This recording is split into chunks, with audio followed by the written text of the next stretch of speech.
Our next speaker is Professor Linda Dalrymple Henderson, who is a very distinguished professor at the University of Texas at Austin. She's well known for, in particular for her book Duchamp in Context, Science and Technology in the Large Glass and Related Works, as well as for her work on the influence of non-Euclidean geometry on modern art. And her title today echoes the title of the book, Duchamp's Readymades in Context. Please welcome Professor Linda Dalrymple Henderson. Thank you. Thank you for this invitation. What a wonderful gathering. Stimulating 2 days. In a 1966 interview, Marcel Duchamp told Otto Hahn, "The Readymades are completely different from the large glass. I made them without any object in view, with no intention other than unloading ideas." The crucial question is, what were those ideas Duchamp was unloading in the Readymades? Most writing on the Readymades has emphasized their basic stylistic critique of artistic touch and forming. Yet Duchamp refers to ideas in the plural, and in the years in which he developed the notion of the Readymade, 1913-1914, he was deeply engaged with a wealth of ideas as he made hundreds of preparatory notes for his large glass, the bride script there by her bachelor's even, the work he would execute between 1915 and 1923. If Duchamp told Hahn and others that the glass and the Readymades were, quote, two different departments of his work, he also stated to Walter Hopps at the time of his 1963 retrospective in Pasadena that the vertical installation of 3 Readymades was, quote, ready-made talk of what goes on in the large glass. And that will be a major theme of my talk today. And as you see here, the 3 Readymades, Air of Paris, we're barely seeing it at the top, Traveler's Folding Item, and Fountain. While the painstaking fabrication of the large glass contrasts starkly with the simple choosing or minimal alteration of a ready-made, the distinction Duchamp seems to have been emphasizing, the two activities are rooted in the same historical moment of 1912 to 1915, when the artist was moving beyond Cubist painting and seeking, as he said, to put painting once again at the service of the mind. My study of Duchamp's extensive notes for the large glass, as presented in 1998 in my book Duchamp in Context, demonstrated the extent to which his project was rooted in developments in contemporary science and technology. The result was what Duchamp termed the playful physics of the large glass. And it is increasingly clear that the witty responses Duchamp made to science and technology in the glass extended as well to the Readymades, surrogate objects from the everyday world on which he could unload certain of the many ideas he was exploring. 1913-1914 was a critical period for Duchamp's redefinition of himself as an artist making art, as he said, as if his hands were cut off. Determined to avoid the touch and self-expression touted by his Proto-Cubist colleagues, in this period Duchamp created both his 3 standard stoppages and the bicycle wheel, essentially alternative forms of painting and sculpture. The first pure ready-made followed in 1914 in the bottle rack or éboutoir, a D-dropper or D-taster, playing on the French words goutte and goût. Those developments of 1913-14 followed upon an important biographical experience for Duchamp in August 1913, when he spent the month in Herne Bay, England, chaperoning his sister and experiencing a kind of artist residency on the seacoast. In my talk today, I want to focus on the ways in which both his engagement with science and technology and his August 1913 biographical experience played a critical role in his developing large glass project and the Readymades. Our transit today will take us through a number of works, beginning with the bicycle wheel and its relationship to the contemporary ether physics underlying the large glass. Then, in the context of Duchamp's Herne Bay experience, we will explore aspects of his 3 standard stoppages, his box of 1914 note, "Long live clothes and the racket press," a very cryptic note, and with him noise of 1916. Subsequently, we'll follow a thread that, so to speak, that takes us from his interest in the illuminated pier pavilion at Herne Bay to the large glass and the 1919 Readymades Fresh Widow and Air of Paris. Turning first to the larger context of Duchamp's scientific interests, a word should be said about the large glass and its notes, since therein lies the record of the themes he was exploring to produce this complex work. While Duchamp considered the large glass his, quote, hilarious picture, its overall theme was a techno-scientific allegory of quest, using the newest science and technology to embody the unsuccessful sexual quest of the bachelors below for the unreachable bride above. Beginning in 1915 in New York, Duchamp worked on 2 panes of glass to produce his 9-foot-tall work, using a variety of unorthodox materials, including lead wire, with which he drew the forms in a precise, impersonal style, lead foil and mirror silver, and dust, as well as conventional oil, paint, and varnish. In his preparatory notes, he ranged through a variety of fields of science and technology to invent the narrative of the glass. In particular, electricity and electromagnetism, including wireless communication, proved central to his painting of frequency, as he termed the glass. So I apologize for those of you who know this well, and for those who don't, there's a little review. According to Duchamp's notes, a biomechanical bride, the skeletal form at the left of the upper panel, floats in a gravity-free 4-dimensional realm and triggers the sexual activities of the purely mechanical, 3-dimensional, gravity-bound bachelor apparatus below by means of what he terms her commands. The bachelor apparatus is made up of the 9 mallet molds at left and the topple grinder at center. Given Duchamp's references in his notes to the bride's sparks and splendid vibrations, as well as her, quote, electrical control of the stripping to be carried out by the bachelors, it is clear that his model for communication in the large glass was the Hertzian waves of wireless telegraphy. Such waves, along with X-rays, had focused popular attention in this period on the paradigm of the invisible, impalpable ether of space, thought to fill all space and serve as a necessary medium for visible light, as well as the newly discovered ranges of invisible waves.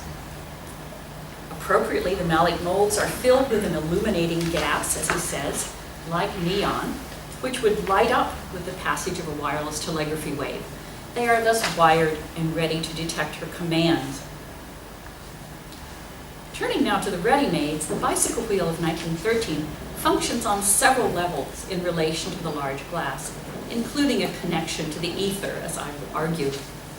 In the glass, the water mill wheel that was to provide the electrical energy for the operations of the glass echoes the large-scale spinning dynamos that were generating electricity in this period and featured prominently in expositions and popular scientific literature. The bicycle wheel may well reflect those wheels at the domestic scale of the studio, which Duchamp preferred to think of as a laboratory rather than a typical artist's studio. He also said later, as we have heard, that he liked the motion of the spinning wheel with light reflecting off of it, reminding him of a fire in the fireplace. But the motion of a bicycle wheel also had a direct connection to science in this period. At the hands of one of the most prominent international scientists of that moment, British physicist Sir Oliver Lodge. Lodge was the ether's most vocal champion in this period, writing extensively on the subject in popular articles, as well as books that were regularly translated into French. He really was a rock star in terms of international science at this moment. Duchamp had actually taken a job as a librarian at the Bibliothèque Sainte-Geneviève in 1913 and was reading extensively on contemporary science, both in the library but also in the extensive popular literature on X-rays, radioactivity, and the ether. In order to transmit vibrating electromagnetic waves, the mysterious space-filling ether required 2 seemingly contradictory properties. It must have the rigidity of an elastic solid in order to transmit waves, but at the same time, it must allow the free motion of bodies through it and be rarefied enough to flow through the interstices of even the densest matter. The ether was also being touted in this period as the possible source of matter itself in the form of spinning vortices. As Lodge explained in his widely reprinted and translated 1908 essay, The Ether of Space, how is it possible for matter to be composed of ether? How is it possible for a solid to be made out of a fluid? A solid possesses the properties of rigidity, impenetrability, elasticity, and such like. How can these be imitated by a perfect fluid such as the ether must be? The answer is they can be imitated by a fluid in motion. A wheel of spokes, transparent and permeable when stationary, becomes opaque when revolving, so that a ball thrown against it does not go through, but rebounds. The motion only affects permeability to matter. Transparency to light is unaffected. This is a case of kinetic rigidity. Duchamp, who was in the process of fashioning himself as an artist-engineer rather than a painter, could thus demonstrate in his studio a principle of the very latest physics, while at the same time evoking the watermill wheel of the large glass and a flickering fire. In his association of bicycles and the ether, Duchamp was following his mentor, French writer Alfred Jarry, who relied on the characteristics of ether as both rigid and rarefied in hypothesizing how one might construct a time machine, for which he proposed gyrostats mounted on a bicycle frame in an article of the 1890s. The bicycle wheel may also demonstrate the visual and verbal punning Duchamp incorporated so richly into the large glass and Readymades. A wheel, roue, mounted on a stool, selle, evokes the name of Raymond Roussel and the other French writer who, along with Jarry, served as a critical model for the artist by drawing on contemporary science and technology. In Roussel's case, it had been the creative wordplay and invention in works such as his play Impression d'Afrique, which Duchamp saw in May 1912, that served as a major stimulus for the generation of humorous, scientifically grounded ideas for the glass. In the midst of his work on the notes for the large glass in 1913, Duchamp found himself removed from Paris and spending the month of August on the British seacoast at Herne Bay. There he was the chaperone, as I've said, of his younger sister, who was studying English. This period gave him plenty of time for reflection on his project and introduced him to several new experiences that would make their way into his art. The most memorable sight was the illuminated pier pavilion at Herne Bay, of which he brought home a clipping that came to figure importantly among his notes. We will return to this image and its ramifications, but first we should address a more specific impact of his seaside vacation. As much tennis as possible, Duchamp had written his friend Raymond Duchamb's from Herne Bay, documenting his primary leisure activity. Duchamp's message also offers a clue, I think, to one of his most cryptic notes for the large glass. Long live clothes and the racket press. Because Duchamp included this note among the 15 texts he reproduced in his box of 1914, which was a kind of announcement of the project he was pursuing, it was clearly highly significant for him.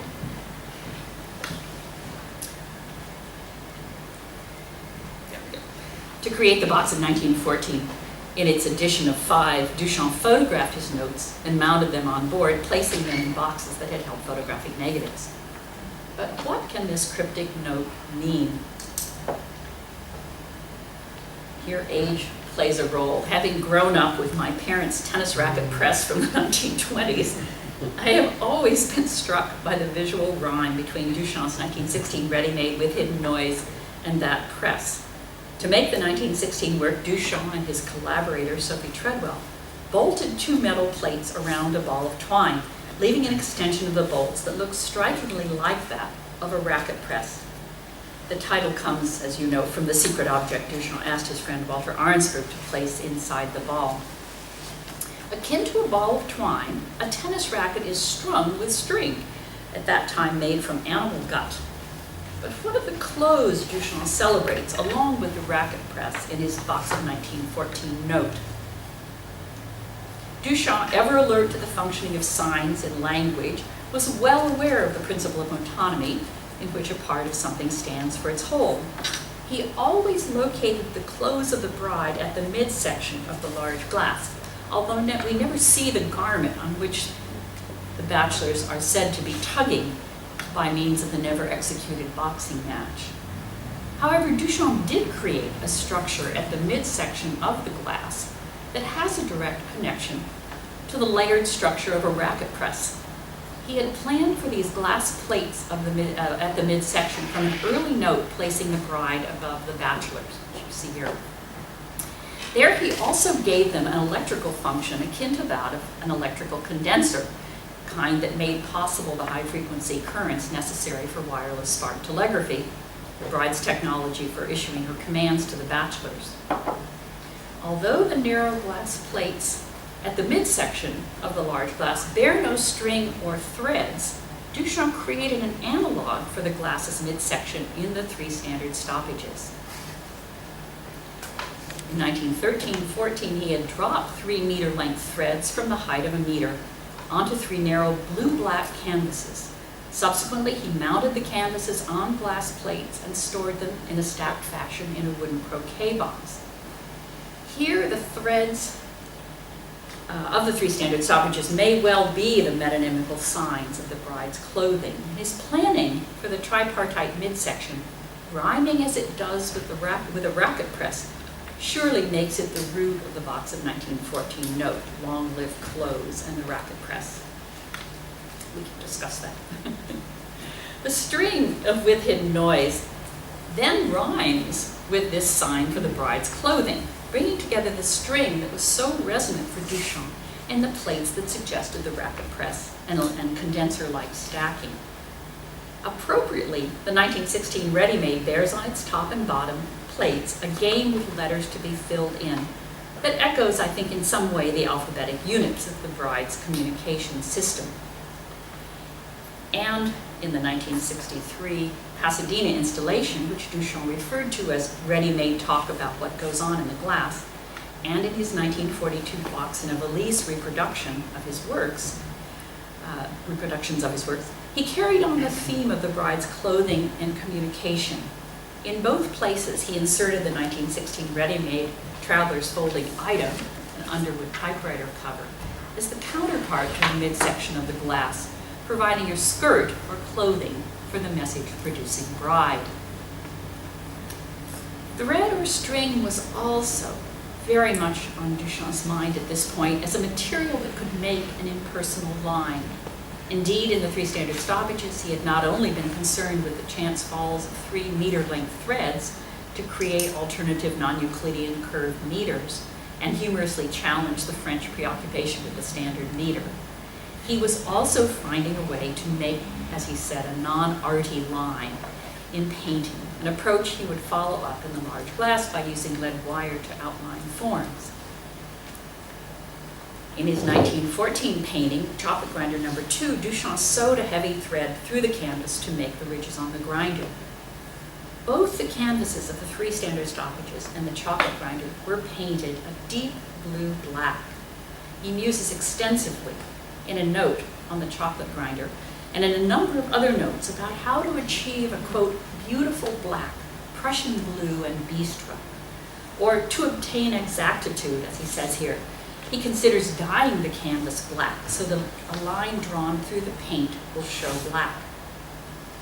Duchamp was clearly preoccupied with blackness in these notes, and his Herne Bay experience now provides a clue for that focus, and I would argue a new insight into his later ready-made Fresh Widow of 1920. Born in Normandy, Duchamp was certainly well acquainted with the seacoast, and in fact he had painted seascapes in the style of Monet as a young man in 1907. But he had never experienced what he saw nightly at Herne Bay, the vast blackness of sea and sky punctuated by the illuminated pier pavilion and on occasion by fireworks. This was a completely new kind of seascape, as well as an electrical spectacle of the first order. Duchamp was so strongly affected by it that he wrote a major note on the subject, repeated part of it in another note, and as mentioned earlier, carried home a photograph of the pier pavilion. This is an extremely rich note that we have tended to glance over too quickly, one that had important ramifications even beyond the large glass. Duchamp came to Herne Bay attuned to electricity and electromagnetism in a period when science and technology were transforming culture. In his prefatory notice note for the large glass, he would specify that the events of the glass were to occur, quote, in the dark. And he had seen other illuminations in Paris itself, such as those in Magic City and the amusement park near the Eiffel Tower, or in photographs of Luna Park at Coney Island in New York. Once again, though, these had not occurred against the all-encompassing background of the ocean and sky. Garlands of lights against a black background, or a background of the sea, Prussian blue and sepia, arc lights, figuratively of fireworks, in short, a magical, distant backdrop in front of which is presented the agricultural instrument. To clarify, Duchamp at times referred to the large glass as an agricultural instrument, given the prominence of the agricultural themes in it. Blackpool had been the pioneering British seaside resort to make illuminations a central attraction and became very well known for them. Although never as extensive as at Blackpool, Herne Bay in 1913 featured thousands of incandescent light bulbs outlining buildings on the pier and strung between them. Complementing the fairyland of lights would have been the fireworks displays that occurred, producing another kind of impersonal marking on the black sky and suggesting figuratively, as Duchamp says, the sexual fireworks at the heart of the bride stripped bare by her bachelor's even. Let's return to note 80 and continue with that first section and relevant comments that follow. It is further below in note 80 and continues further below in this note that Duchamp makes clear he will create the work itself on plate glass. In short, a magical distant backdrop in front of which is presented the agricultural instrument, or large glass, he writes, confirming that he was thinking about a two-part construction, juxtaposing glass panes and a canvas backdrop, something we don't talk about much. Duchamp is also very concerned here, and in other notes, as we have seen, with achieving, quote, good black. Already very negative about traditional landscape painting, he assures us this will be an anti-impressionist landscape. He wants hard colors, mixture of a color and its complement, exactly what the Impressionists and Neo-Impressionists Georges Seurat were determined to avoid. Looking further at note 80, there is something even more surprising about the backdrop as he originally conceived it. As part of his pursuit of a painting of precision, Duchamp here talks not only of hydrofluoric acid or a grinding machine as a way to mark the glass itself, to parallel the impersonal effects of thread on canvas, but before that he proposes a remarkable way to create the images of lights or fireworks on the canvas component. He writes, for the background, riddle with holes, shoot with lead shot in all the unused area of the canvas. Make a test riddling with nails of different sizes, holes more or less close to each other. Scholars have been well aware of Duchamp's use of chance shots of a toy cannon to determine the location of the 9 shots at the upper right side of the bride's realm. See that upper right? In the glass, and their actual drilling by a glazier whom he hired. But we've overlooked this early notion of riddling a canvas with holes. Light shining through the punctures in the canvas would have created the effects of Duchamp's electric fete at Herne Bay. While he gave up the idea of actually making an ensemble of glass and canvas components, Duchamp's idea of punching holes and the association of those holes with illuminated bulbs and decorative lighting did not go away. When he produced the green box collection of his notes in 1934, the French language title of the large box was punched into the box's lid of the deluxe edition, as you see here. But his Herne Bay experience may also have lived on in the 2 Readymades, Fresh Widow of 1920 and Paris Air of 1919. We can imagine Duchamp looking out over the sea at Herne Bay, not through a French window, but through the British-style windows that would have been his first extended experience of such non-French windows. As he wrote in his 1915 note in New York about the framing of the glass panels on which he was then at work, quote, opening on a landscape of some kind, garden, sea, town, etc. Duchamp had been in just such a sea town in August 1913 and it had been a crucial experience for him. Here he envisioned a new kind of landscape in stark contrast to his contemporary in Paris, Robert Delaunay, who was himself gazing through windows. Delaunay's goal, antithetical to Duchamp's, was to capture the glory of prismatic light and color, as if on the pane itself. Duchamp, by contrast, had rejected the retinal delectation, as he termed it later, of the light-filled canvases of Impressionism, Fauvism, and Delaunay. He preferred instead the blackness of the sea and sky at night. What became of Duchamp's black painted background of the sea he thought so much about in Herne Bay? Perhaps he did finally realize it in Fresh Widow, his construction made in New York in 1920 with its window panes covered with black leather that could even be polished. Much has been written about the levels of symbolic meaning in Fresh Widow, with its pun on the French windows he had left behind in Paris. However, given Duchamp's later talk about his windows as a genre and his wanting to be considered a fenêtrier, perhaps there is more in common between these works than we have realized in the past. Was it here at last that he achieved his beautiful black seascape from Herne Bay, the ultimate anti-landscape? I will conclude with the 1919 ready-made Paris Air, seen here in the Pasadena installation, as well as in the box in a valise. Just as Duchamp's ready-made fountain stands in for the bachelors as Mallet holds below, Paris Air is his stand-in for the bride. And as you know, Duchamp produced Paris Air as a souvenir for his friend Walter Arnsberg by asking a pharmacist in Paris to break open an ampoule of serum and reseal it with 50 cc's of Paris Air inside. Among the bride's many technological identities in Duchamp's notes, ranging from automobile to barometer or weather vane to wireless telegraphy emitting antenna, he also associated her with an incandescent light bulb. His notes, for example, discuss the bride's, quote, nourishing the filament paste, reflecting contemporary bulb-making technology in which extruded paste filaments were, quote, nourished with carbon.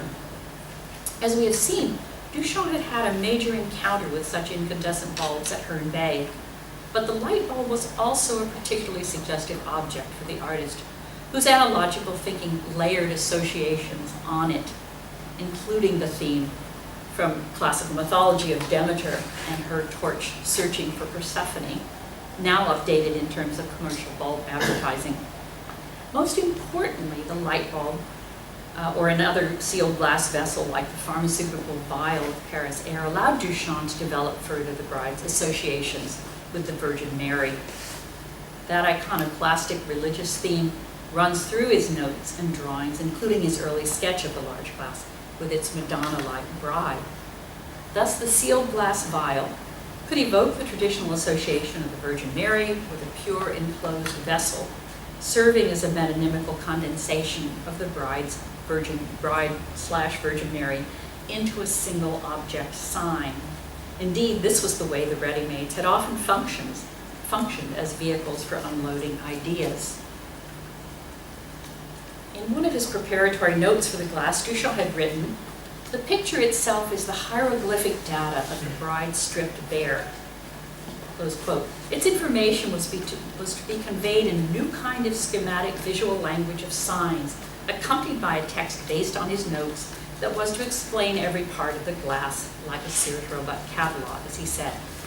By such declarations, Duchamp affirmed that he was not a traditional painter interested in self-expression, but rather a kind of linguist engineer concerned with hieroglyphic signs and data. The ready-mades, too, were a kind of hieroglyphic data, three-dimensional signs or hieroglyphs filled with possible readings. However, as we have seen, there was very often a direct connection between the ideas he was exploring in the large glass and the choice of objects for the ready-mades. Drawing on the realms of science and technology as well as personal experience, Duchamp had indeed put art at the service of the mind, creating a remarkable body of work filled with ideas and humorous invention upon them. Thank you.